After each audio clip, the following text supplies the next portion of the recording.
Hey everyone, welcome back. This is your host, Captain Anime 92, here with another new anime review. Today we're going to be talking about the psychological thriller horror known as Higurashi When They Cry. So, without further ado, let's just get right into it. So, the main plot of this story takes place in a little kind of farming town community set back in the early 1980s, and there was a plan for the government to come down and plow down the town to build a dam. Of course, the villagers retaliated and they hacked up and killed one of the construction workers. And ever since then, there's just been this strain of events just unfold, that people meet their grisly, untimely demises. Those who had support of the plan for the dam, including those who were related or family members of the people that supported the dam. And for 5 straight years, it happens on the same day, around the same time. They call it the Cotton Drifting Festival.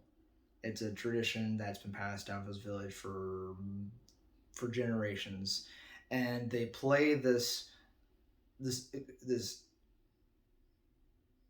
little incidents, these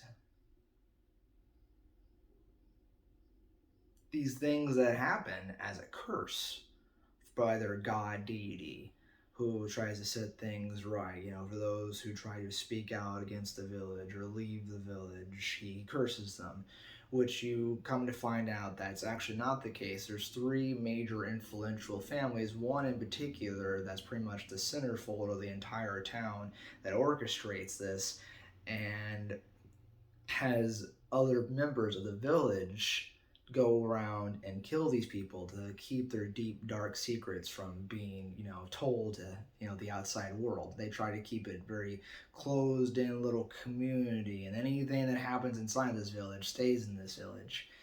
And it's like a Groundhog's Day, because each part of the show was an overarching arc, um, and it does eventually all come flow together because each arc focuses particularly like on one character, on one arc, or some the other arcs may focus more on the background characters. You learn more about their back history, their story, a little bit more about the history of the village. But unfortunately, this show has more questions than answers because there's a season two, so it leaves a kind of a cliffhanger.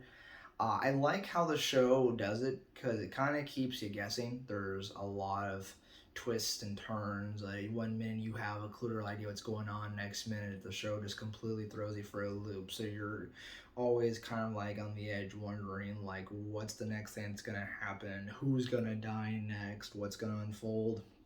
It's very gritty, very dark, a little disturbing, and very unnerving. Because in this show, you're having kids being murdered and killed, and it can be a little hard to watch. Overall, I thought it was pretty good. I enjoyed it. The animation style over the time, I felt Studio Den did a fairly good job. There is a reboot slash remake that came out just this year, but I don't know. I recommend watching the original one just because for the sake of just kind of getting it like from like where it all began and where it all started. Uh, but yeah, that's mainly the gist of it. You got, of course, the main character comes in and as like any main character, he learns more than he's supposed to. The village acts like they're on edge, doing anything they can to keep him from learning the truth. And you learn about conspiracies. You learn about, the lies, the deceit, the betrayals, and you really don't know who to trust because what you might consider a friend in one part of the show, it turns out to be an enemy, and so on and so forth. So yeah, it's a fairly kind of complex show, very layered, pretty deep. Um, And yeah, I had a pretty overall good enjoying experience, and I pretty soon here in a minute I'm gonna be starting season 2. So of course when that's done, I will do a video on that, let you guys know how that goes. And once again, thanks you guys for watching. Thanks you guys for following, liking my videos, commenting. I appreciate you all guys so much. I wouldn't be able to continue to keep doing this without you guys. So thank you. Continue to keep liking, following, subscribing.